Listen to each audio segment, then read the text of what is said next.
Os doy la bienvenida a esta clase del curso de Psicología Práctica que organiza la Asociación de Estudios Psicológicos y Sociales.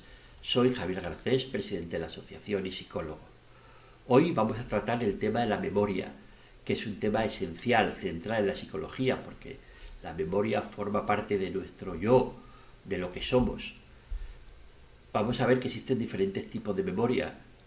Una cuestión es cuando estudiamos intencionadamente algo con la finalidad de recordarlo, cuando estudiamos los ríos o los reyes de un país, y es otra cuestión diferente cuando aprendemos a conducir o a ir en bicicleta y la memoria nos permite repetir de forma automática determinados movimientos que hemos aprendido.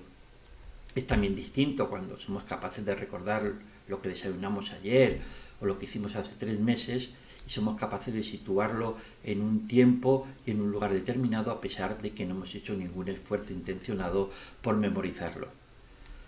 Vamos a ver cómo los avances de la neurociencia nos permiten entender que cada uno de esas memorias tiene una ubicación cerebral distinta y unos sistemas neuronales distintos.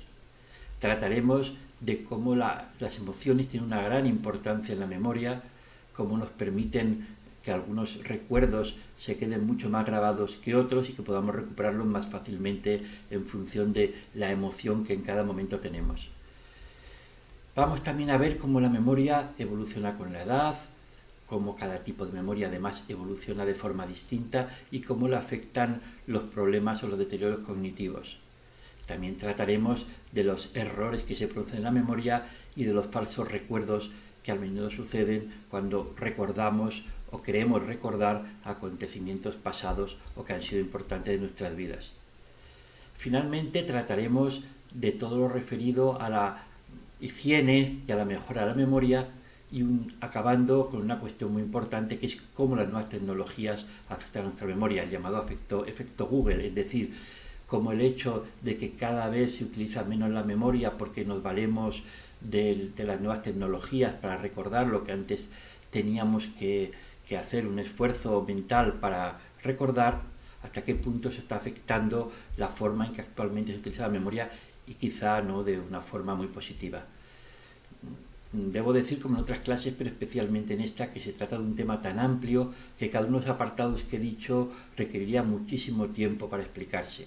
Ahora vamos a tratar solamente de forma general los aspectos más básicos, los aspectos principales, y espero que os resulte tan interesante y tan apasionante como nos resulta a nosotros. Después, quienes estéis más interesados en un aspecto que en otro, os animo a que hagáis un esfuerzo para profundizar y para continuar en el estudio de ese tema que os resulta más interesante. Vamos a empezar a estudiarlo. Empecemos el estudio de la memoria, su codificación, almacenamiento, la recuperación de nuestros recuerdos y aprendizajes y también, como veremos al final, los errores y falsos recuerdos. Además de, como también veremos, hablaremos de cuáles son las recomendaciones para la mejora de la memoria y para su higiene. La memoria es en gran parte lo que somos, nuestra memoria es nosotros mismos. Sin memoria solamente quedaría el filo del presente, es decir, no seríamos nada. La existencia de la memoria supone 3 cosas. En primer lugar, que se envía una información, que hay una información externa que llega al cerebro y que el cerebro es capaz de codificarla. Después que codificarla, el cerebro la retiene, la almacena y que después la recupera. Las 3 condiciones que es necesario para que exista memoria. Que haya una información, se codifique, se almacene y que seamos capaces de recordarla, que es el recuerdo. La codificación es un aspecto muy interesante porque nos fijamos, hay elementos de la memoria que codificamos de forma automática y elementos que codificamos de forma intencionada. Por ejemplo, el espacio, sin hacerlo intencionadamente, cuando estudiamos en cualquier momento, la información la codificamos de forma espacial. Y eso hace que cuando repasamos, por ejemplo, recordamos perfectamente en un libro que tal cuestión estaba colocada en tal lugar o tal, recordamos el lugar de las cosas que hemos aprendido a pesar de que no hemos hecho ningún esfuerzo intencional para poder recordar ese espacio. Y lo mismo en el tiempo. Los acontecimientos que vamos viviendo a lo largo del día lo vamos codificando. No nos resulta extraño que los codificamos uno detrás de otro y somos capaces de saber cuándo sucedió cada cosa, aunque no hemos hecho, por supuesto, ningún esfuerzo especial por recordar los acontecimientos del día. Automáticamente nuestro cerebro codifica los acontecimientos y además los codifica de forma secuencial, según su tiempo. En cambio, codificamos intencionadamente todo aquello que hacemos esfuerzos intencionados para generar recuerdos durables y accesibles, es decir, cuando estudiamos, cuando nos fijamos en algo. Por eso es lo que podemos estimular mediante el repaso, mediante la repetición. Se trata de aquellas codificaciones cuando aprendemos, cuando somos estudiantes y en muchas otras ocasiones en que hacemos una codificación de forma intencionada. Respecto al almacenamiento, es decir, la segunda parte, eso que hemos codificado, ¿dónde lo almacenamos? Se almacena de tres formas. La memoria sensorial es una cuestión muy interesante, aunque aquí no lo podamos hacer de forma práctica. Es fácil entender que, por ejemplo, la memoria icónica, que es la que es visual, es como una especie de fotografía fugaz, rápida, que en unas pocas décimas de segundo nos guarda aquellas cosas que acabamos de ver y que después se desvanece, lo mismo que la memoria ecoica, que dura un poco más y que unos 4 segundos y que retiene los sonidos. Eso hace que si alguien, aunque no hemos prestado atención, nos dice que acabo de decir, aún resuena en nuestros oídos y aún sin que haya llegado aún a la memoria a corto plazo, sin embargo la podemos retener. De hecho, se parte de la base de que cada sentido tiene su memoria sensorial que durante un tiempo determinado retiene la memoria de la memoria sensorial.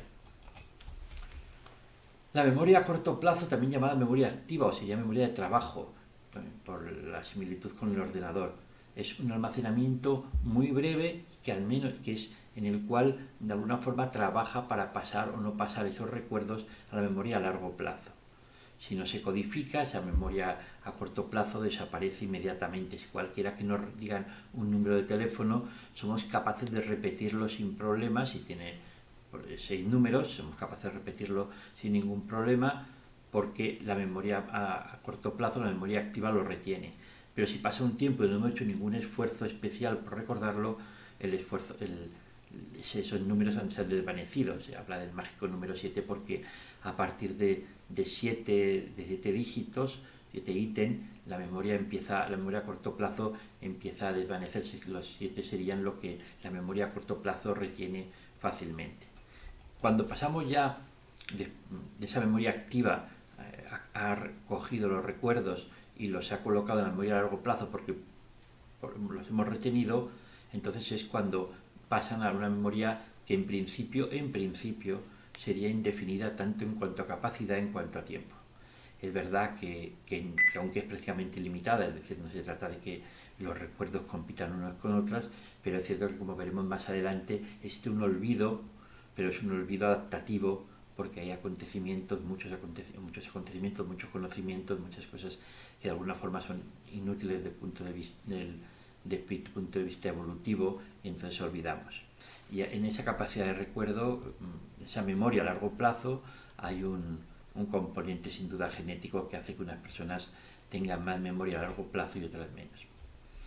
¿Cómo se manifiesta la memoria? La memoria se manifiesta de 3 formas, el que hayamos aprendido. Luego no parece la más obvia, el recuerdo, es decir, aquella parte de la información aprendida que podemos recuperar de forma fácil de nuestra propia memoria, lo que sabemos, lo que nos parece que podemos refrescar, recordar, recuperar sin ningún problema. Pero existe la memoria también que es de reconocimiento. El reconocimiento es la capacidad de identificar recuerdos aprendidos previamente. A lo mejor no podemos recordar directamente un lugar, no recordamos directamente una cara o no recordamos un acontecimiento, pero cuando surge algo, cuando lo volvemos a ver, cuando volvemos a estar en ese lugar, cuando vuelve a aparecer, entonces somos capaces de reconocerlo. Sabemos que es algo que conocíamos, que hemos visto y que somos capaces de volver a traer de la memoria. Luego, lógicamente, era un recuerdo que existía, era algo que existía en la memoria y que ahora reconocemos, y la memoria de reconocimiento, lógicamente, es mucho más amplia que la de recuerdo. Y también es más amplia la de reaprendizaje. Todos hemos tenido esa experiencia de algo, como cuando vemos una película que creíamos que no habíamos visto, pero según la vamos viendo, cuando volvemos a ver algo que no nos acordamos en absoluto, sin embargo, vemos que al repasarla de alguna manera tenemos sensación de que ya lo sabemos. Todo lo que hemos vivido, todo lo que hemos aprendido una vez, siempre es más fácil reaprenderlo. Entonces, si el reaprendizaje es una medición de la memoria, porque es la facilidad y el ahorro de tiempo de volver a aprender lo que en algún momento dado ha estado archivado en la memoria. Nunca, como digo, se aprende por segunda vez con la misma dificultad que la primera. Ya entramos en la memoria y hay dos tipos de memoria totalmente distintos, que es la memoria explícita y la memoria implícita.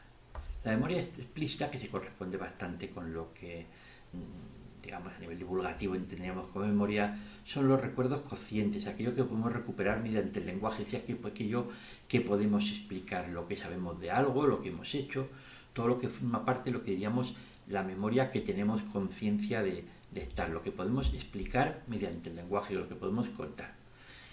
Como decíamos, es interesante tener en cuenta que la memoria explícita y la implícita a la que nos referimos luego son tan distintas en todos los sentidos que además probablemente tienen, como decimos, una ubicación en el cerebro distinta y además un funcionamiento neuronal distinto. La memoria explícita tiene una importancia capital, el hipocampo, una importancia que cumple una función esencial en la memoria explícita. Dentro de ella hay dos tipos de memoria, la memoria semántica y la memoria episódica. La memoria semántica también se correspondería con lo que decimos que sabemos, con lo que hemos aprendido, con lo que un estudiante estudia en los libros, con lo que es el conocimiento del mundo exterior, es decir, todo lo que sabemos del mundo físico, social, las palabras, los conceptos, los esquemas, se correspondería, para entendernos, con lo que se aprende, con lo que se aprende en el colegio, con lo que se aprende en la universidad, con lo que tenemos conciencia de aprender y de estudiar. Y todos esos conocimientos generales del mundo físico, social, eso se almacena según mapas semánticos. Esto es muy importante, es decir, se trata, como es algo conceptual en el cerebro, los conocimientos están, como vamos a repetir a partir de ahora, enlazados unos con otros, no están sueltos, por eso recordamos, por eso hay claves que nos permiten recordar lo olvidado, por eso hay esos enlaces de memoria entre entre unos conocimientos y otros. Bueno, pues los mapas semánticos hace que nuestra información de memoria está relacionada entre sí, pero separada. Como pongo en el ejemplo, la palabra manzana estaría relacionado en ese esquema, en ese mapa semántico, estaría por un lado relacionado con la fruta, pero también estaría relacionado con Eva, también estaría relacionado con Blancanieves. Tengamos en cuenta ese esquema porque para el recuerdo, en el momento en que de ese esquema amplio encontramos algún elemento del esquema que lo recordamos, nos ayuda a recordar todo lo anterior del mapa semántico. Ese mapa semántico es la forma en la que accedemos a la información, incluye aquella que es más de difícil acceso. La memoria episódica, es decir, que es el segundo tipo de memoria explícita, es totalmente distinta, aunque también la podemos hablar de ella del lenguaje, explicamos lo que hemos hecho, dónde hemos estado, pero se refiere a acordarnos las experiencias que hemos vivido personalmente y de un tiempo y de un lugar concreto. Es fundamental, puesto que está codificado de una forma específica. Es probable que sepamos que Roma es la capital de Italia, pero lógicamente no tenemos por qué saber ni cuándo lo aprendimos, ni situar ese aprendizaje en un momento y un lugar concreto. La memoria episódica, sí, la memoria episódica, como digo, está codificada según tiempo y lugar. Entonces, una memoria específica distinta a la semántica, primero por eso, porque se almacena teniendo en cuenta el cuándo y el cómo, y por lo tanto somos capaces de distinguir secuencialmente por episodios concretos y definidos lo que ha ido sucediendo. Es la que nos permite elaborar y construir nuestra identidad, es lo que llamamos memoria autobiográfica, es lo que nos ha ido pasando a lo largo de la vida, que no hemos hecho ningún esfuerzo por retener, menos por retener secuencialmente, y que sin embargo está en nuestra memoria, se ha quedado en nuestra memoria guardada, a pesar de que esas son sus características principales, que nos parecen obvias, pero que son muy importantes. Ni hemos hecho un esfuerzo concreto, un esfuerzo específico por retenerlo, y además se ha almacenado teniendo en cuenta el lugar y el tiempo en que ha sucedido. Es una memoria que digo, se relaciona, como hemos dicho, con el hipocampo y que aparece a medida que se desarrolla. Aunque muchas personas digan que tienen recuerdos de casi su primer año de vida, no suele ser cierto, suelen ser falsos recuerdos, porque lógicamente hace falta una cierta madurez cerebral para que empiecen los recuerdos. Y además, el desarrollo de una memoria autobiográfica, lógica, estructurada, va desarrollándose con la edad. Es un tema interesantísimo el cómo se desarrolla ese tipo de memoria. Se va estructurando, va teniendo lógica, va teniendo sentido. Podríamos empezar a pensar atrás y ver nuestra propia historia a partir de los 10 años, y entre los 10 y los 20 se completa esa capacidad de echar para atrás y tener una memoria autobiográfica coherente y propia de una persona adulta. Al principio la memoria de los niños es primero casi no existe y después está muy poco estructurada. La memoria implícita, estamos en una cuestión totalmente distinta. Es memoria, pero es independiente de recuerdos conscientes. Como por ejemplo montar en bicicleta. Y se recupera mediante la acción. Si queremos alguien que explicarle cómo se monta en bicicleta, aunque podamos decir algo, realmente no estamos explicando, porque son capacidades, habilidades inconscientes, es automática.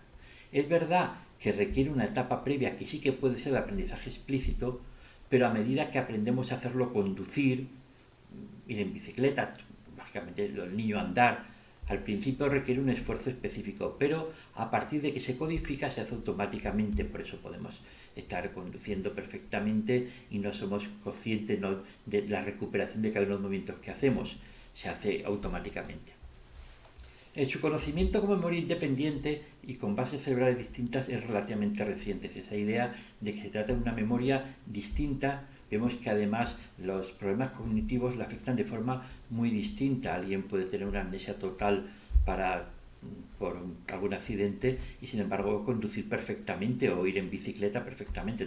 Sabemos que la forma en que se deterioran, cuando se deteriora este tipo de memoria, es muy distinta y tiene cauces distintos y además localizaciones cerebrales distintas.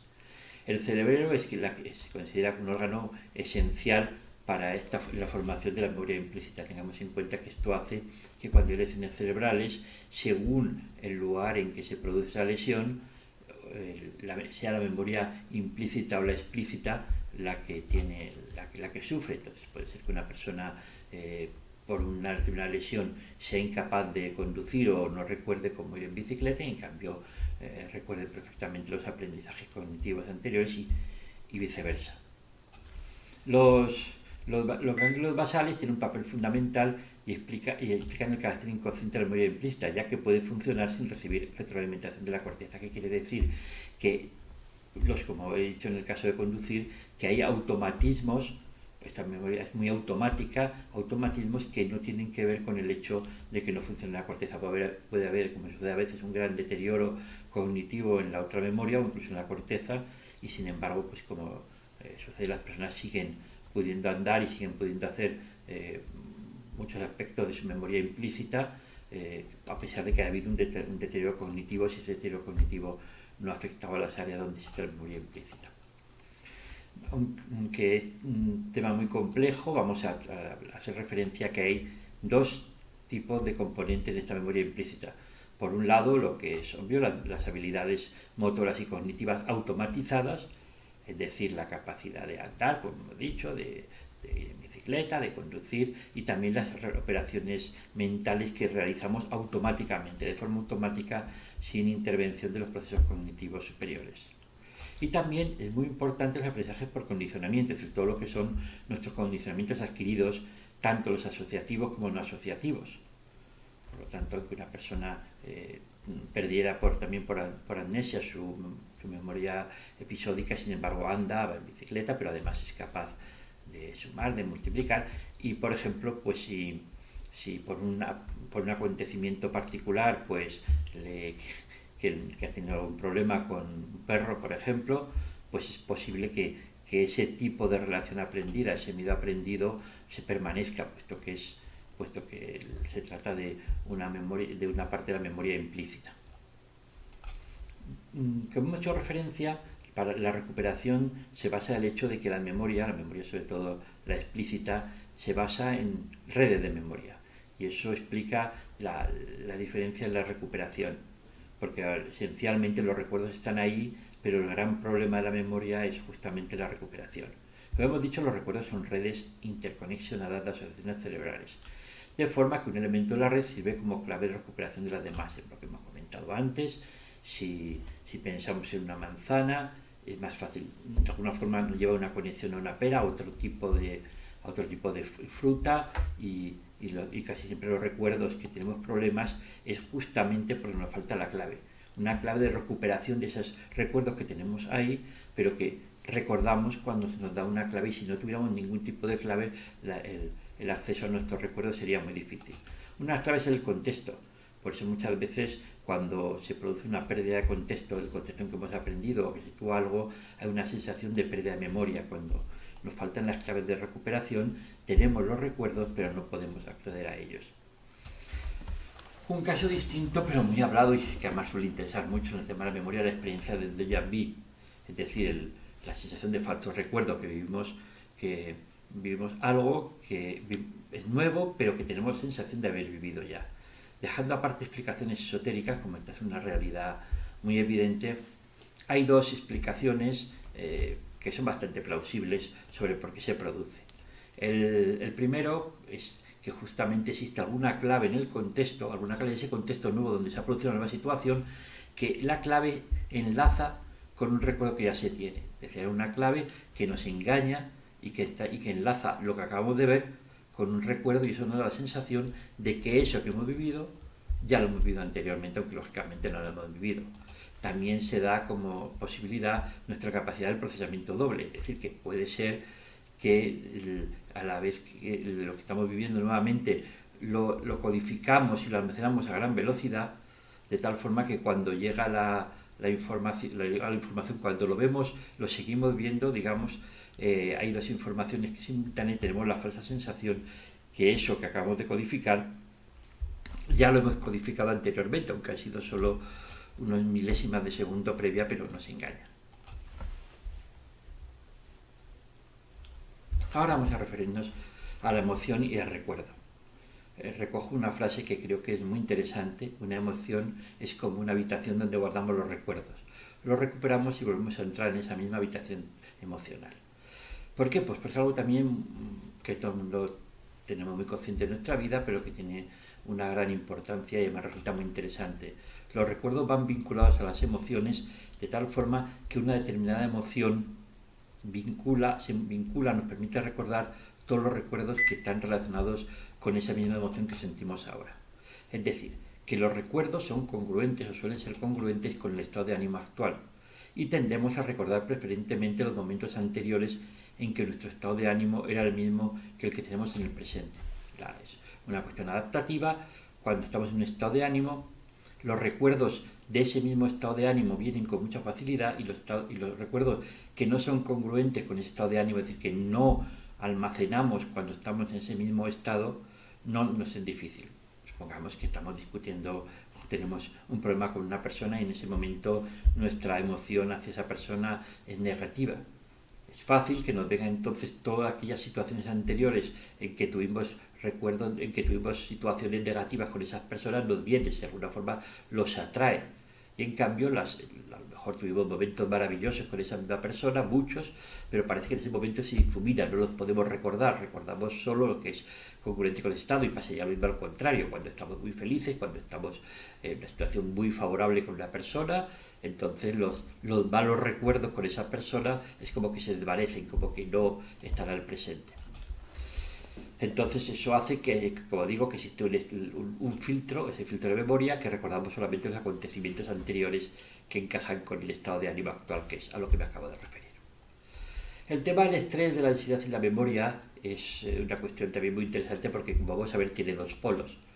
Por un lado, es evidente que los cambios de la química cerebral que provoca la ansiedad y el estrés produce que las experiencias emocionales más intensas formen recuerdos más fuertes y confiables.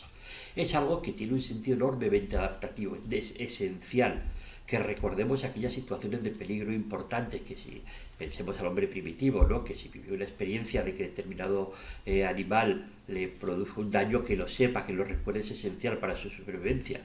Y lo mismo si, aparte del hecho del condicionamiento al sabor, pues si recuerda que tal árbol o tal vegetal le produjo algún tipo de envenenamiento, que lo recuerde. Es que todas las experiencias emocionales intensas, todas tienen que ser fácilmente recordables porque es esencial para la supervivencia. Y eso se demuestra en el hecho de que todo el mundo, aquellos acontecimientos que fueron emocionalmente intensos, recordamos no solo el acontecimiento, sino todo lo que le rodeaba. Ya digo que es muy adaptativo, de la misma forma que si un hombre primitivo recordaba haber sido atacado en un determinado lugar, o lo recordaría con un determinado animal, o como he dicho, pues lo mismo, todos recordamos con gran intensidad y permanencia los momentos excitantes e impactantes de nuestra vida. Por hacer referencia a un acontecimiento general, pues todo el mundo recordamos sin hacer esfuerzos, dónde estábamos el día del atentado del 11 de septiembre. Incluso hacemos esfuerzos, recordamos no el momento, sino cómo lo vimos, lo que pasaba, y lo que más importa es nuestro estado emocional. Es decir, las cuestiones que tienen una gran intensidad emocional se recuerdan de forma permanente porque estamos programados evolutivamente para eso. Otra cosa distinta es que el estrés, como experiencia prolongada, lo que hace justamente es bloquear los recuerdos. Es decir, que a veces elimina la capacidad de recuerdo, como sucede cuando estamos nerviosos o cuando una persona se bloquea cuando tiene que hablar si está demasiado nervioso. Es decir, por un lado, a corto plazo se produce ese bloqueo de cuando es una situación de ansiedad o estrés intenso que nos impide recordar ese momento, o si cuando es una situación prolongada de estrés, pues entonces puede tener un efecto muy negativo sobre la memoria. Y de hecho la sensación de pérdida de memoria es uno de los efectos que se tienen las personas que padecen estrés y ansiedad. El olvido es justamente el hecho de que los acontecimientos en principio que estaban codificados en la memoria desaparecen. Puede tener una sensación negativa, pero es imprescindible. Claro que olvidamos y claro que es imprescindible olvidar, y sería lo muy desadaptativo que recordásemos todos los acontecimientos. Como ponemos aquí, recordar todo sería no recordar nada. Justamente nuestra memoria tiene que ser selectiva y por necesidad. No podríamos, pensemos de que hacemos las 20.000 estímulos que nos rodeaban en cada momento, y lo absurdo que sería que recordásemos punto por punto todas las cosas que alguna vez nos han sucedido memorizado. Justamente esa capacidad de olvido, ya digo, no tiene nada negativo porque es imprescindible para el correcto funcionamiento cognitivo, que seamos capaces de recordar unas cosas, pero aquellas otras que no tienen necesidad, que no tenemos necesidad de recordar, las olvidemos. Por lo tanto, nuestro olvido por lo general es adaptativo, porque tendemos a desprendernos de lo que no es significativo. Otra cosa es que a veces se pueden producir efectivamente problemas en los cuales acabemos olvidando lo importante y recordando lo anecdótico, pero esto es otra cuestión. Vamos a hablar ahora de las limitaciones y los problemas de memoria, es decir, que de alguna forma de los errores de memoria. ¿Por qué se produce en la codificación, en el almacenamiento, en la recuperación, fallos que impiden que los recuerdos de la memoria?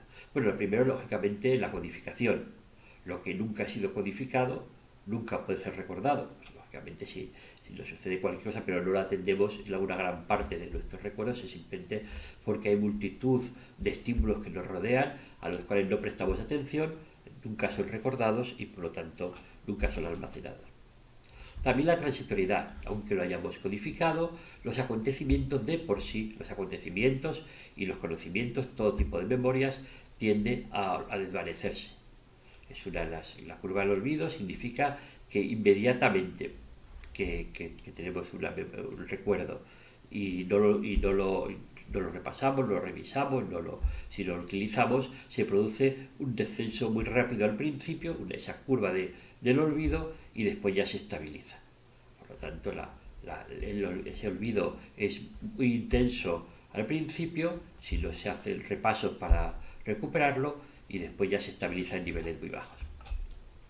El bloqueo Ese sucede cuando la información sí que está, pero falla nuestra capacidad de recuperación, de recuerdo, es decir, esa sensación que hemos dicho antes de tener en la punta de la lengua. Enlaza con lo que hemos dicho anteriormente. Nuestros recuerdos están en esquemas y hace falta alguna clave para recuperación. Lo que no nos demos cuenta, tenemos que tener alguna clave, algo que nos permita recordarlo. Por eso todos los trucos de memoria son siempre buscar claves, a veces visuales, para acceder a algo que sí que tenemos, pero que nos es imprescindible esa clave para recuperación.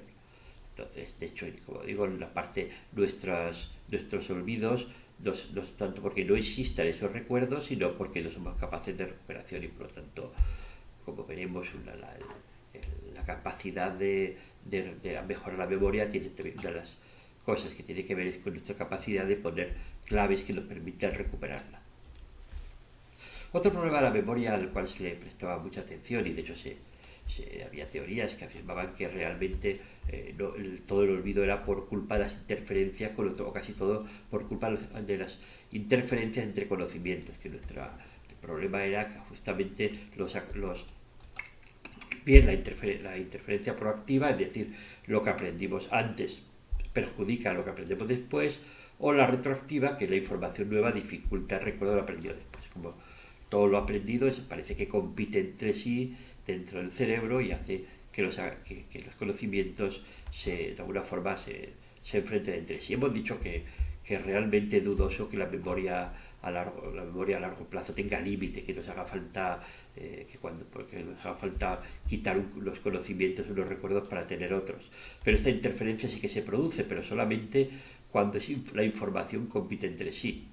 Y puede suceder lo contrario, que se produzca una transferencia positiva cuando los nuevos conocimientos o los nuevos recuerdos a la memoria facilitan el recuerdo anterior. Entonces, aunque es verdad que existe esta interferencia, como digo, no tiene que ver tanto con la capacidad limitada de la memoria como por el hecho en la forma en que almacenamos o compite la información en la forma en que la almacenamos. Una cuestión muy importante, muy interesante que simplemente vamos a señalar, pero que tiene que ver sobre todo con la memoria biográfica, con esos recuerdos, es lo sorprendentemente que de alguna forma se nos producen falsos recuerdos, las limitaciones y los problemas de memoria.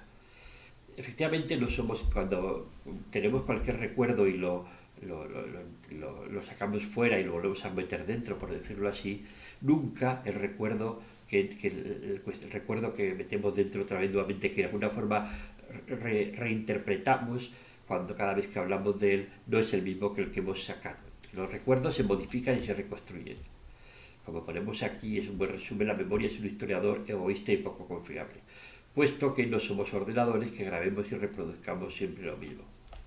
Es decir, cada vez que activamos un recuerdo biográfico, al almacenarlo de nuevo, hacemos cambios de los que no somos conscientes y que quedan fijados como verdaderos recuerdos.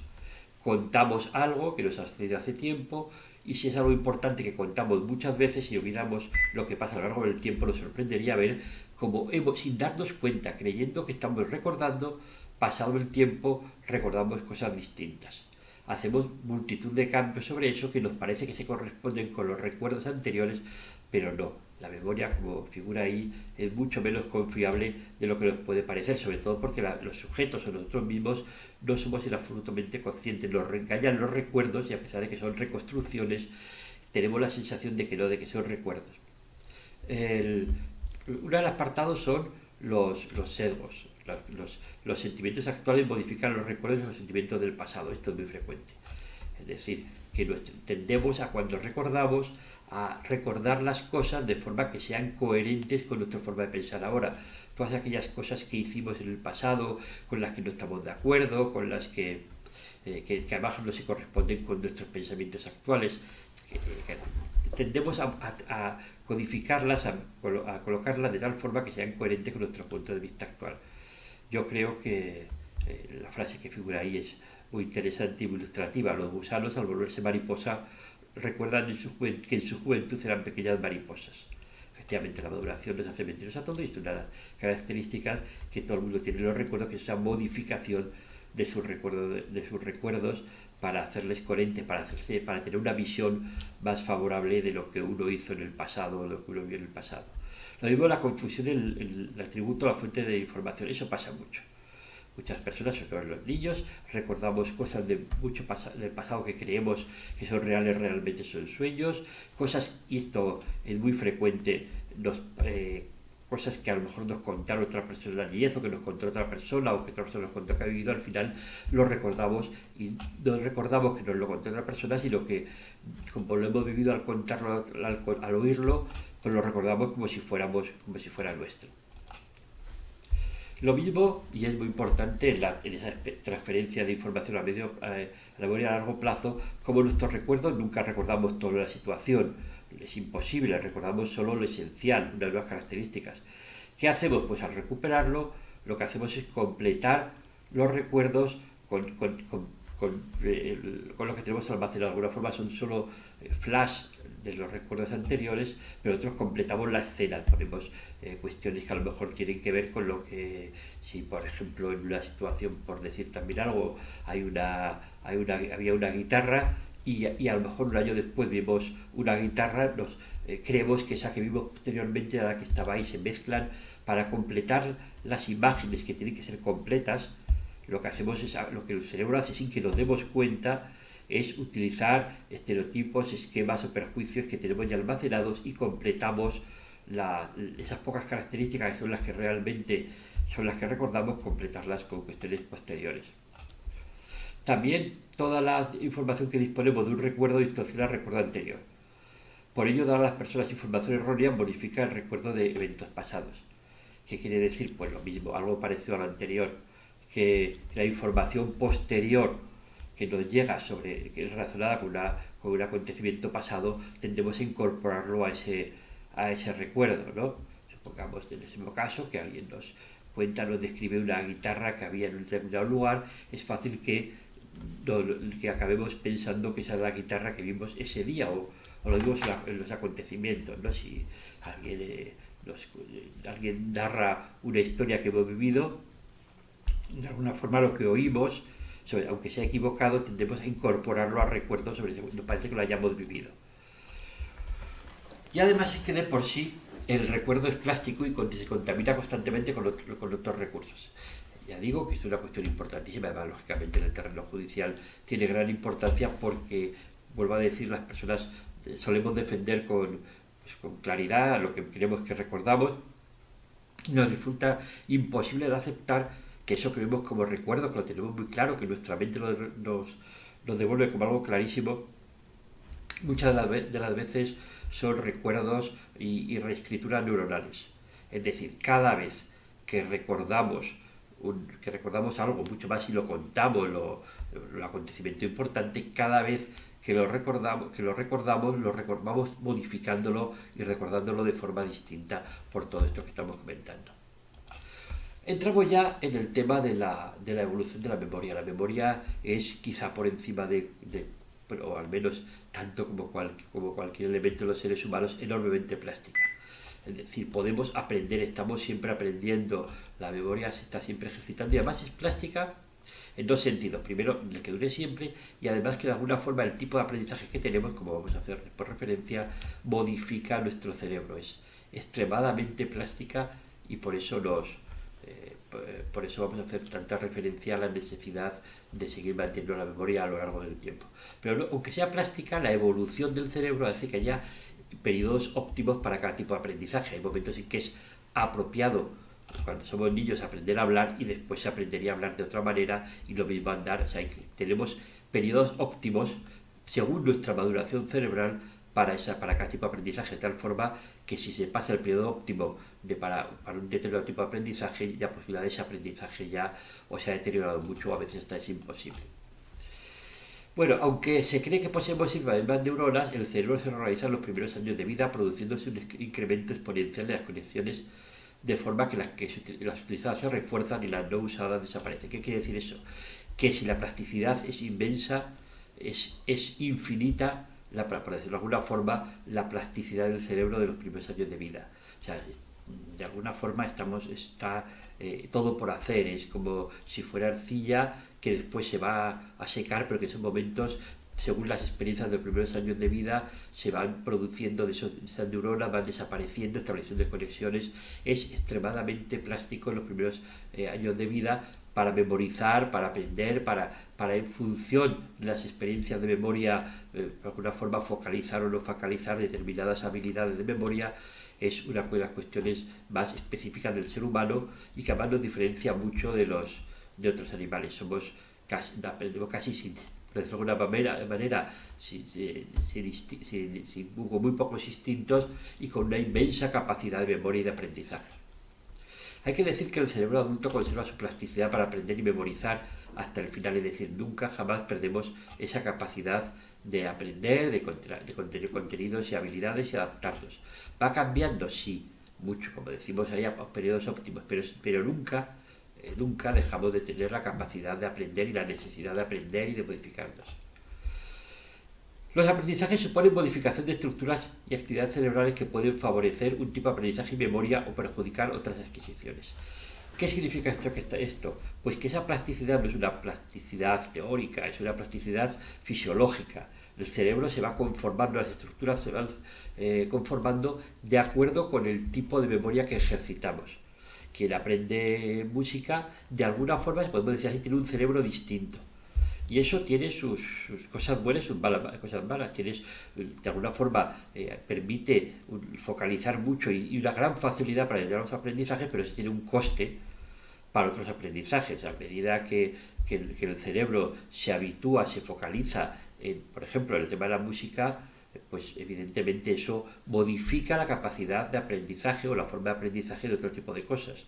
El que configura aquí, que es el caso de los taxistas de Londres, tiene que ver con el hecho de que había investigaciones que demostraban que el gran esfuerzo que tenían que hacer los taxistas para memorizar en su mente, y además durante muchas horas, el mapa de Londres, tener siempre consciente en las calles, el esfuerzo que suponía ese trabajo de taxista en una ciudad grande, en la que tenían que aprender todas las calles y aprender las rutas, de alguna forma conformaba el cerebro, pero incluso fisiológicamente conformaba un tipo de cerebro que de acuerdo con esta investigación, era distinto en los taxistas de Londres que el que conducía los autobuses, que lógicamente pues van siempre por una ruta y no hacían el mismo esfuerzo de aprendizaje. Y eso hacía, dicho así, que los taxistas tuvieran un cerebro distinto que los conductores de autobuses, y eso hacía que las habilidades, para bien y para mal, lógicamente, algunas habilidades las tenían reducidas por el hecho de haberse focalizado, como digo, en este tipo de aprendizaje, y a la vez tenían otra capacidad de aprendizaje mayor los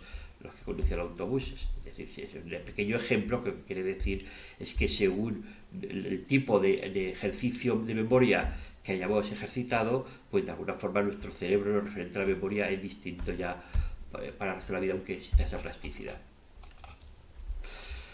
Respecto al envejecimiento, si se produce una pérdida de memoria a corto y a largo plazo, el trabajo de la memoria explícita, pero existen diferencias individuales en el tipo de memoria. En general, diríamos, como hemos dicho, que la explosión de capacidad de memoria que existe en la niñez, poco a poco, según pasando los años, va desapareciendo. No es que perdamos las capacidades, sino que, salvo que haya un problema cognitivo, sino que existe una evolución en la capacidad de aprendizaje. Existe menos memoria a corto y largo plazo, pero eso, como digo, primero, diferencia muchos tipos de personas. Hay una gran diferencia individual. Hay personas que casi no, o que sufren mucho menos esa pérdida de la capacidad de memoria, que tiene que ver probablemente con esto que vamos a hablar ahora de la higiene de la memoria, y otros que lo sufren mucho. A medida que se avanza, ese deterioro que existe en la memoria a corto y largo plazo se compensa por un mayor conocimiento del mundo y una memoria semántica superior, una mayor capacidad de resolución de problemas. Esa idea de que las personas, a medida que van viviendo, aunque su capacidad de memorizar cosas nuevas puede ir disminuyendo, tiene una mayor capacidad, digamos, estructural, en lo que se llama como sabiduría, ese conocimiento del mundo, esa capacidad de ocultar esquemas, esa capacidad de alguna forma a nivel superior de trabajar con las memorias ya adquiridas, pues es mayor. También con la edad la velocidad de aprendizaje y el recuerdo y el procesamiento disminuye, pero te puede también compensar este déficit con las competencias lingüísticas, la experiencia y el conocimiento. Como estamos diciendo, parece que hay una etapa de adquisición de conocimientos, una etapa en que estamos evolutivamente muy preparados para adquirir nuevos conocimientos y para que nuestro cerebro, que es plástico, se adapte a los nuevos conocimientos, y a medida que vamos cumpliendo años, ya nuestro cerebro lo que hace de alguna forma es disminuir esa capacidad, esa velocidad de aprendizaje, ese recuerdo de procesamiento y pasar a otro nivel en el cual las competencias que son de memoria nueva, por decirlo así, se compensan con las competencias lingüísticas, con la experiencia que se ha adquirido, con los conocimientos que se ha adquirido. Eso que hemos dicho se trataría como una sabiduría general. Otra forma de decir esto es la idea de la diferencia entre lo que se llama inteligencia fluida e inteligencia cristalizada. Tiene una gran referencia, una gran relación con lo que acabamos de decir. De hecho, la misma, el decir lo mismo desde otra óptica. Es decir, la inteligencia fluida, que se considera inteligencia fluida, la capacidad de resolver problemas independientemente de los conocimientos adquiridos, de alguna forma de afrontar situaciones nuevas que no tienen que ver con la experiencia ni con los conocimientos.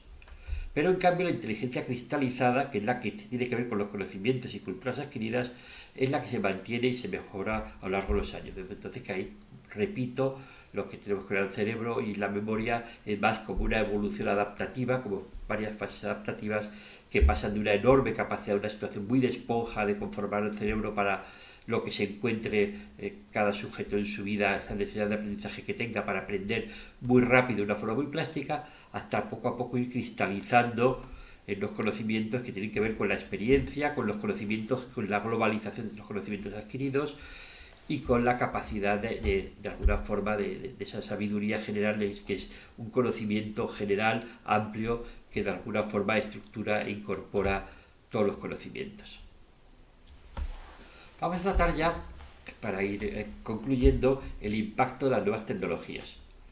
La plasticidad cerebral permite, como hemos dicho, suponer que las generaciones de las nuevas tecnologías se producen cambios. Hemos hablado de los taxistas, de cuando como su estructura era distinta, pues lógicamente el uso de las nuevas tecnologías se producen cambios cognitivos y en el funcionamiento de la memoria.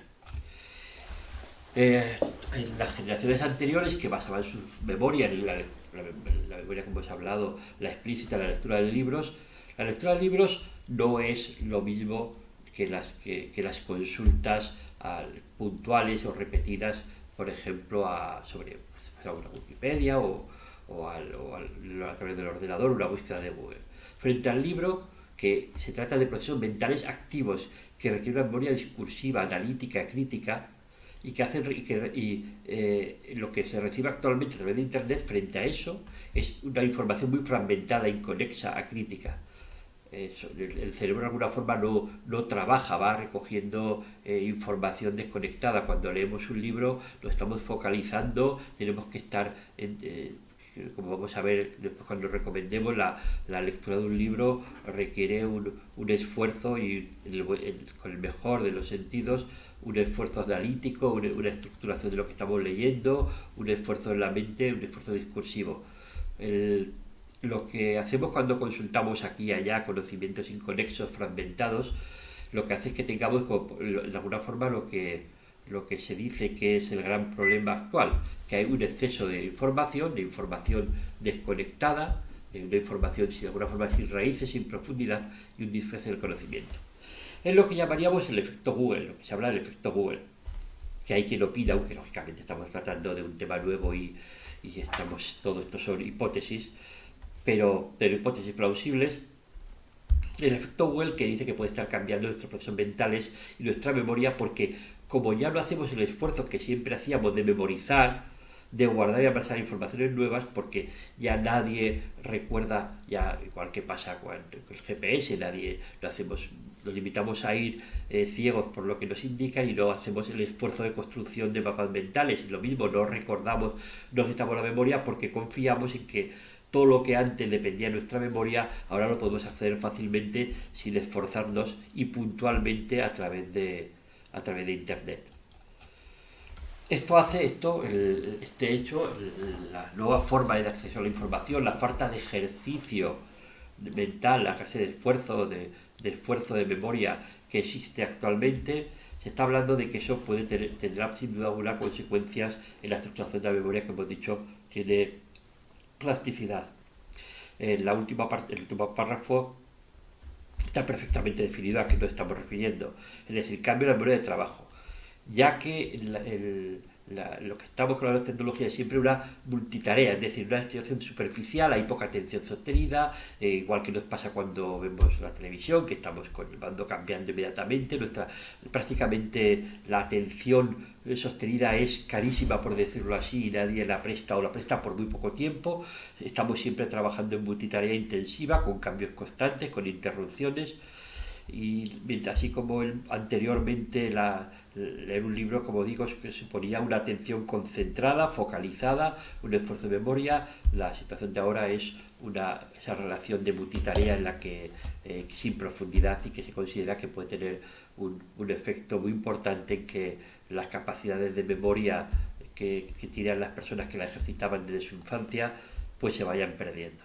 Lógicamente estamos hablando de un futuro en el cual pues esto va, poco a poco se puede descubriendo o analizando estas consecuencias en sus aspectos positivos o negativos, pero reitero que hay mucha idea de que quizá pueda ser muy negativo si no se compensa este hecho de la falta de ejercicio, de ejercicio de memoria y de esfuerzo y de actividad analítica que las nuevas generaciones tienen.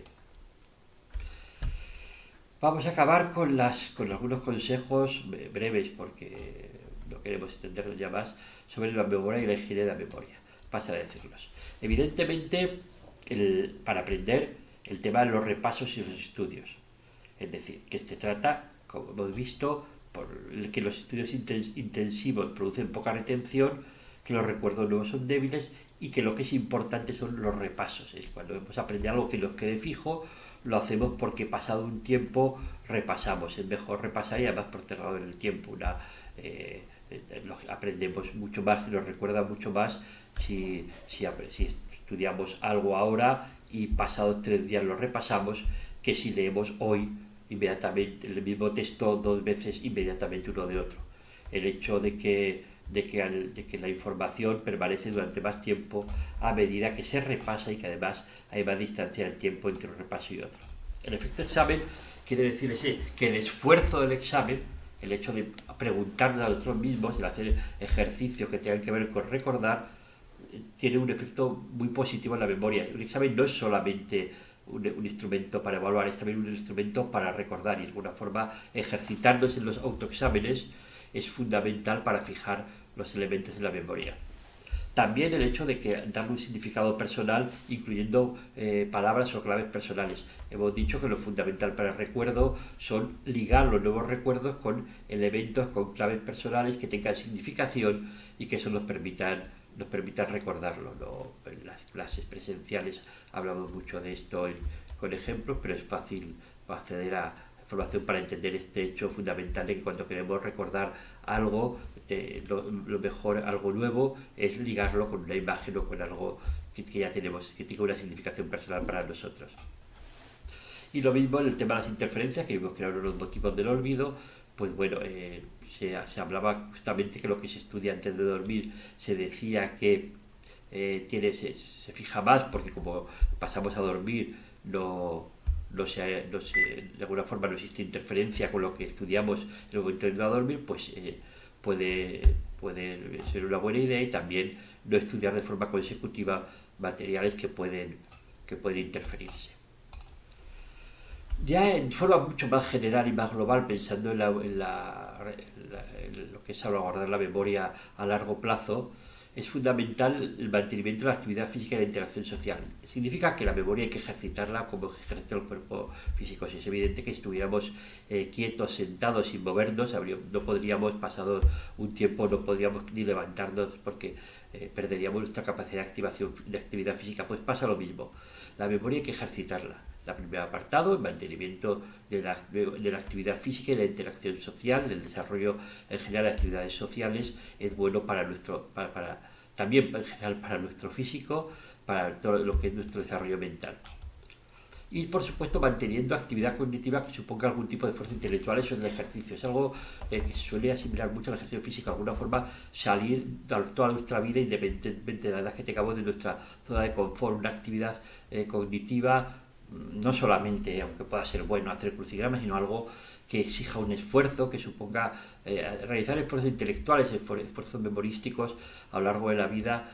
La forma que a cada uno nos convenga es fundamental. No dejar de ejercitar nunca la memoria, porque deja de deja de hacer, como decimos, es tremendamente plástica y de alguna forma se produce un proceso de aquilatamiento, de pérdida de la capacidad de memoria. Dentro de esto pues, recomendamos la lectura porque es fundamental. Si se hubiera recomendar algún tipo de actividad cognitiva, la lectura, aparte de su facilidad de acceso, es una importancia decisiva para justamente enfrentar el proceso degenerativo que se produce por la edad. Porque la lectura es algo muy profundo, ¿no? Cuando estamos leyendo, estamos de alguna forma sometiendo un ejercicio tremendo al cerebro. Por un lado, porque nos obligamos a crear una representación mental en lo que estamos leyendo. Activamos, por lo tanto, una gran parte de regiones cerebrales, todo como un ejercicio general para el cerebro. La incorporación del texto, aunque nos parece que estamos acostumbrados, es una actividad tremendamente compleja. Estamos leyendo letras, pero creamos imágenes, hacemos imaginación, lo relacionamos con la propia experiencia, a la vez que lo estamos viendo, estamos en el fondo analizando, aunque no nos demos cuenta inconscientemente, la situación que estamos viendo, lo que llamamos metacomprensión, es decir, el análisis por encima de lo superficial de los textos y la relación de unas cosas con otras. En general, que recomendamos y se recomienda dentro de mantenimiento de la actividad cognitiva, que la lectura es un ejercicio magnífico para el mantenimiento de la memoria. El sueño tiene, aunque hay, como hablamos en la clase correspondiente, tiene muchos aspectos misteriosos, es evidente su relación aún por analizar en profundidad con la memoria. Hay una gran relación entre sueño y memoria y es evidente que el sueño reparador, un sueño adecuado, tiene una gran importancia positiva para el mantenimiento de la memoria. Y ya por fin, de forma indirecta, tratar de a lo largo de la vida prevenir los problemas de deterioro cognitivo que pueden aparecer a la tercera edad, pero que no necesariamente tienen que aparecer con intensidad: la diabetes, la hipertensión, el tabaquismo, todas aquellas cuestiones que son negativas para nuestra salud general y que además lógicamente pueden favorecer los desarrollos cognitivos, del cual la memoria es un apartado muy importante. Cuidemos entonces nuestra salud mental, nuestra salud física y nuestra memoria. Bueno, pues hasta aquí esta clase ha podido parecer densa porque es un tema interesante. Como he dicho al principio, es una de las cuestiones básicas en psicología. Cada uno de los apartados que he dicho podíamos haber estado horas hablando de ello, y mi intención ha sido simplemente, como también he comentado, hacer una presentación general de todos los temas que son apasionantes, que es apasionante centrarse en ello, y para que a quienes os haya parecido como nos parece a nosotros interesante, pues os animo a que sigáis profundizando y aprendiendo sobre esto después de este primero acercamiento general a la memoria. Hasta la próxima clase.